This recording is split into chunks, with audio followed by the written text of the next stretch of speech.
أعمالنا من يهده الله فلا مضل له ومن يضلله فلا هادي له ونشهد أن لا إله إلا الله وحده لا شريك له ونشهد أن محمدًا عبده ورسوله أرسله بالهدى ودين الحق ليظهره على الدين كله وكفى بالله شهيدا فصلى الله عليه وسلم تسليما كثيرا كثيرا أما بعد فأعوذ بالله من الشيطان الرجيم بسم الله الرحمن الرحيم الحمد لله رب العالمين الرحمن الرحيم مالك يوم الدين إياك نعبد وإياك نستعين اهدنا الصراط المستقيم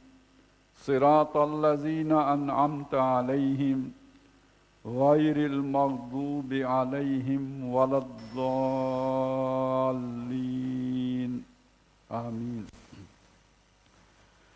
رب اشرح لي صدري ويسر لي أمري واحلل عقدة من لساني يفقهوا قولي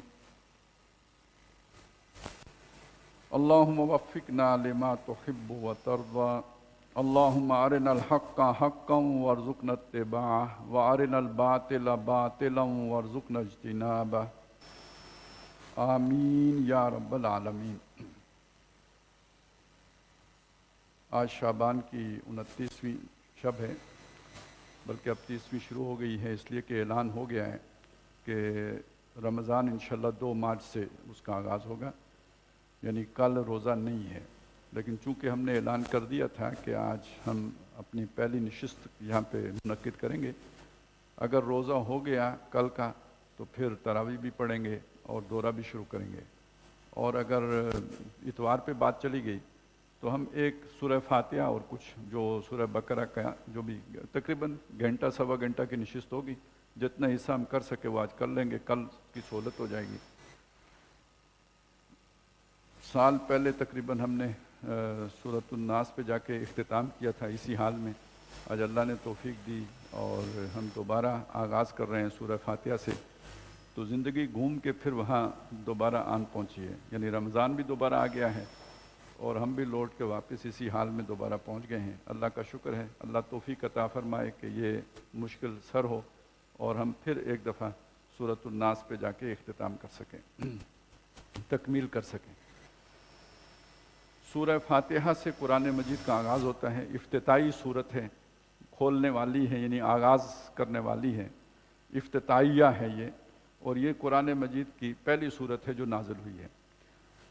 تھوڑا سا میں یہ چیز آپ کے سامنے رکھوں کہ ایک مصحف کی ترتیب ہے، یعنی جس میں سورہ فاتحہ سب سے پہلے ہمارے سامنے ہے اور ترتیب نزولی میں بھی سب سے پہلے نازل ہوئی ہے، لیکن اس کے بعد جو 4 صورتیں آ رہی ہیں، سورہ بقرہ ہے، سورہ آل عمران ہے، سورہ نساء ہے اور سورہ مائدہ ہے، یہ مدینہ میں نازل ہوئی ہیں، اور ان سے پہلے تقریباً 20 پارے قرآن مجید نازل ہو چکا ہے، 2/3 قرآن اس سے پہلے نازل ہو چکا ہے، اور نبی صلی اللہ علیہ وسلم پر جو یہ تقریباً مدنی دور کے جو ابتدائی 5 سال ہیں، یعنی نصف اول میں یہ صورتیں نازل ہوئی ہیں، تو اس سے پہلے آپ سمجھ سکتے ہیں کہ یعنی مکی قرآن سارے کا سارا نازل ہو چکا ہوا ہے۔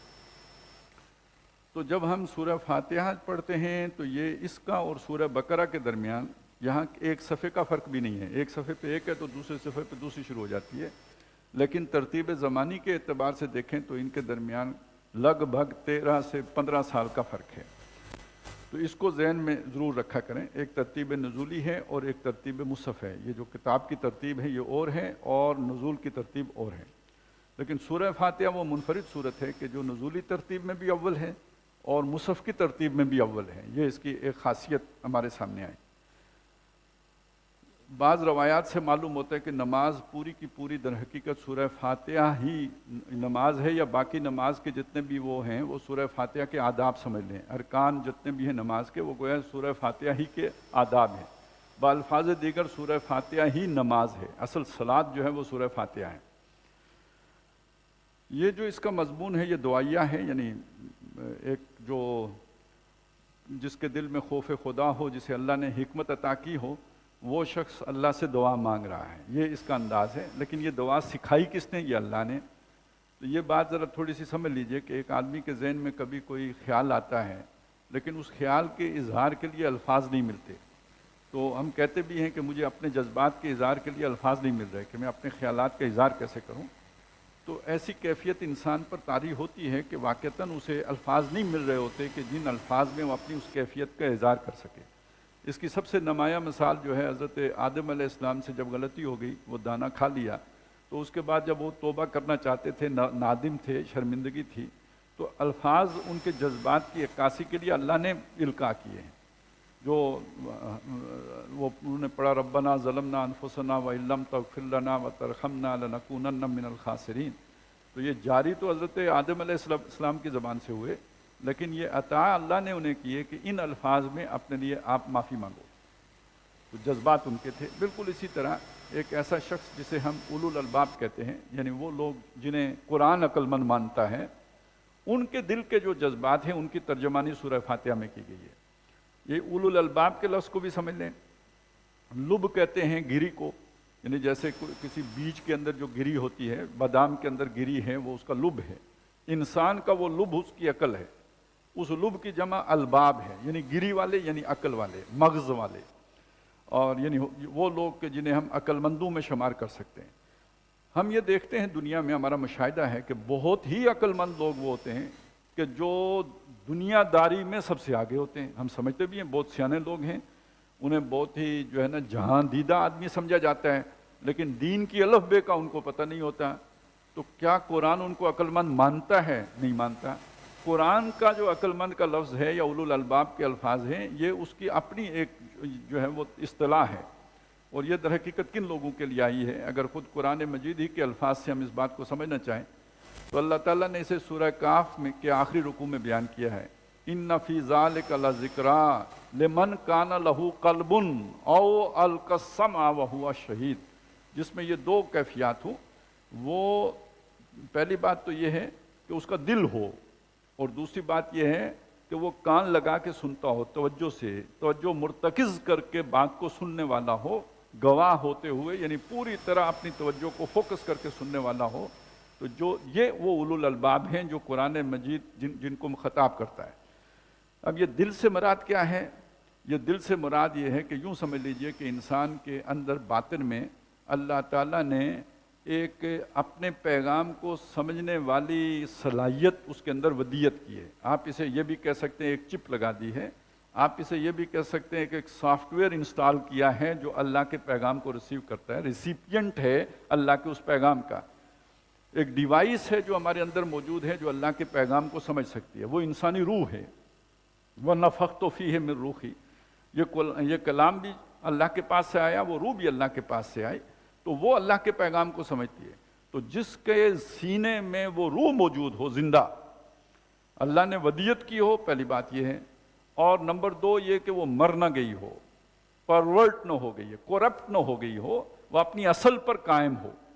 تو یہ چیز اگر اس کے اندر ہوگی تو اسے یہ وحی کی باتیں سمجھ میں آئیں گی، یہ حقائق اس کے سامنے منکشف ہوں گے۔ اور اگر یہ دل ہی نہیں ہے تو پھر کم از کم یہ بات ہو، اور یہ دل ہے لیکن یہ کہ اس کے اوپر کچھ نہ کچھ آلودگی آ گئی ہے، وہ گھنا گیا ہے، اس کو زنگ لگ گیا ہے، تو اب اس کا علاج یہ ہے کہ جب اللہ کا کلام سنا جائے تو توجہ رکھی جائے، القسم، کان لگا کے سنا جائے اور پوری توجہ اس کو دی جائے، تو اس کے نتیجے میں وہ دل کی صلاحیت عود کراتی ہے، لوٹ آتی ہے، وہ اثر نو اس کے اندر ایک جلاب کی کیفیت پیدا ہو جاتی ہے۔ وہ جو نبی صلی اللہ علیہ وسلم سے پوچھا گیا کہ اگر یہ دل کو زنگ لگ جائے تو دور کیسے کریں؟ ما جلاؤہا یا رسول اللہ، تو آپ صلی اللہ علیہ وسلم نے فرمایا کثرت ذکر الموت و تلاوت القرآن، موت کو بکثرت یاد رکھنا اور قرآن مجید کی تلاوت کرنا دل کے زنگ کو صاف کر دیتا ہے۔ تو یہ جو دوسری چیز ہے یہ اگر ہو جائے گی تو دل زندہ ہو جائے گا۔ دل اگر زندہ ہو جائے، لِيُنذِرَ مَنْ كَانَ حَيًّا، تاکہ خبردار کر دے اس کو کہ جو زندہ ہے، یعنی جس کو جو دل زندہ رکھتا ہے، تو جس کا دل زندہ ہو جائے اس کے لیے یہ کلام جو ہے بہت پر اثر ہے، پر تاثیر ہے، اسے یہ سمجھ میں آتی ہے۔ یہ ایسے، اور یہ کلام تو اس کا تو وہ متلاشی ہوتا ہے، یہ تو اس کے اپنے دلی جذبات کا اظہار ہوتا ہے۔ یہ ہے وہ شے کہ جو جسے ہم کہتے ہیں کہ قرآن اولو الالباب کو مخاطب کرتا ہے۔ تو اولو الالباب سے مراد جو ہے یہ نہیں کہ جن کے پاس کوئی بہت بڑی بڑی ڈگریاں ہوں، دنیا کے اعتبار سے بڑے سمجھدار اور کائیاں ہوں، مراد یہ نہیں ہے، بلکہ مراد یہ ہے کہ بے شک سادہ لوگ ہوں، بے شک دنیا کی انہیں اتنی سمجھ نہ ہو، لیکن یہ کہ وہ جو اللہ تعالیٰ نے ان کے اندر ایک خاص صلاحیت اپنے کلام کو سمجھنے کی ودیت کی تھی، وہ زندہ سلامت موجود ہو، وہ صلاحیت کہیں گھینا نہ گئی ہو، وہ صلاحیت کہیں مر نہ گئی ہو، کہیں وہ زنگ آلود نہ ہو گئی ہو، کہیں کرپٹ نہ ہو گیا ہو وہ سافٹ ویئر، وہ اپنی حالت پہ برقرار ہو تو بات سمجھ میں آ سکتی ہے۔ تو قرآن مجید جو شے ہمیں سمجھاتے ہیں اس کے اعتبار سے جو بھی انسانوں کی تقسیم ہے وہ بڑی تقسیم یہی ہے، دو قومیں ہیں۔ ایک وہ ہیں کہ جو اللہ کی بات کو مانتے ہیں، اللہ پر ایمان رکھتے ہیں، آخرت کو مانتے ہیں، اور وہ دوسرے وہ ہیں کہ جو ان کا انکار کرتے ہیں، قولی کریں یا عملی کریں، یہ ایک دوسری طرح کے لوگ ہیں۔ وہی ہے جس نے تمہیں پیدا کیا، هو الذی خلقکم فمنکم کافر ومنکم مومن، جس نے تمہیں پیدا کیا تم میں سے کچھ وہ ہیں جو کافر ہیں اور کچھ وہ ہیں جو مومن ہیں، بس یہ بڑی تقسیم ہے۔ تو سورہ فاتحہ در حقیقت ان لوگوں کی ترجمانی کر رہی ہے کہ جو مومن ہیں، جو دل زندہ رکھتے ہیں، ان کی ترجمانی کر رہی ہے۔ اب اس میں جتنی بھی جو تفصیلات ہیں وہ کئی دفعہ ہر دفعہ دورہ ترجمہ قرآن میں بیان ہوتی رہتی ہیں، میں آج بس ایک نئے طور پر آپ کے سامنے یہ بات رکھ دی ہے، اب ہم اس کا ترجمہ کر لیتے ہیں۔ الحمدللہ رب العالمین، سب تعریفیں اس اللہ کے لیے ہیں جو سارے جہانوں کا رب ہے۔ سب تعریفیں اللہ کے لیے ہیں، یعنی یہ کہ اللہ تعالیٰ ہی کو سزاوار ہیں۔ اللہ یہ جو یعنی بہت سی مخلوقات ہے اس کی اپنی تعریف بھی ہے، لیکن یہ کہ وہ تعریف بھی بالواسطہ اللہ تعالیٰ ہی کی تعریف ہوگی کہ اس کو وہ صلاحیت اللہ ہی نے ودیت کی ہے۔ تو سب تعریفیں اللہ کے لیے ہیں، اور اللہ کا جو پہلا وصف بیان ہوا ہے وہ کیا ہے کہ وہ رب ہے، اور رب کے معنی کیا ہیں؟ پالن ہار ہے، نشو و نما دینے والا ہے، بڑھوتری دینے والا ہے، پروان چڑھانے والا ہے، حفاظت کرنے والا ہے، مالک ہے، اور سب سے بڑھ کر یہ کہ مختار کل ہے، بادشاہ ہیں، سب اس کے غلام ہیں، تابع فرمان ہیں، یہ سب رب کے معنی میں شامل ہے۔ اور عالمین ویسے تو سارے یعنی تمام جہان اس کا ترجمہ کیا جاتا ہے، اور مراد ہے تمام مخلوقات، جو کچھ بھی اللہ نے پیدا کیا وہ خالق ہے تو وہی اس کا مالک بھی ہے۔ الا لہ الخلق والامر، اللہ اس نے بنایا ہے تو اب جو اس کا حکم چلے گا تابع فرمانی اسی کی کرنی ہوگی، تو رب العالمین ہے، تمام مخلوقات کا بنانے والا، تربیت دینے والا، نشو و نما دینے والا، حفاظت کرنے والا، اور ان کا مختار کل، ان کا مالک اور بادشاہ وہی ہے۔ بادشاہ کے لفظ کے ساتھ عام طور پہ ہمارے ذہنوں میں ایک جبر کی کیفیت لازمی آتی ہے، ملوکیت، کاٹ کھانے والی ملوکیت، اور بادشاہ اور اس کے چشم ابرو سے جو ہے کہ اشارے سے جو کسی کی گردن اڑ جاتی ہے، یہی کچھ نظر میں آتا ہے۔ ہمارا مشاہدہ بادشاہ کے بارے میں یہ ہے، لیکن یہ کہ وہ جو رب العالمین ہے اس کا جو وصف یہاں پہ بیان ہوا وہ یہ ہے کہ وہ الرحمن اور الرحیم ہے، نہایت مہربان ہے اور بہت رحم کرنے والا ہے۔ یہ دونوں صیغے جو ہیں رحم سے بنے ہیں، اور دونوں کے اندر مبالغہ پایا جاتا ہے، اگرچہ کہ رحمان کے اندر مبالغہ زیادہ ہے، لیکن اہم بات یہ ہے کہ وہ جو رحمت ہے اللہ کی، رحمان کے لفظ میں گویا وہ ایک اس کے اندر طوفان کی سی کیفیت ہے، جیسے ٹھاٹھے مارتا سمندر ہو اس طرح کی کیفیت ہے۔ اور چونکہ طوفان کی کیفیت کا ہمارا مشاہدہ یہ ہے کہ طوفان جب چڑھتا ہے تو اتر بھی جاتا ہے، زور کی آندھی آتی ہے تو پھر یعنی کہ اس کی رفتار گھٹ بھی جاتی ہے، بارش برستی ہے بہت تیز تو رک بھی جاتی ہے۔ یہ ہمارا مشاہدہ ہے طوفان کے بارے میں کہ وہ اس میں دوام نہیں ہوتا، تسلسل نہیں ہوتا، وہ چڑھتا ہے اور پھر تھم جاتا ہے۔ زور کی بارش ہوتی ہے تو زور کا پانی آتا ہے، لیکن یہ کہ جب بارش رکتی ہے تو پانی بھی رک جاتا ہے، مسلسل وہ جو ہے نا زور کی بارش نہیں ہوتی۔ تو اس انسان کے اس مشاہدے کی وجہ سے کہیں یہ نہ سمجھ لیا جائے کہ اللہ تعالیٰ کی وہ رحمت جو جوش میں آئی ہے وہ وقتی ہے اور اس کے بعد یہ جوش اتر جائے گا۔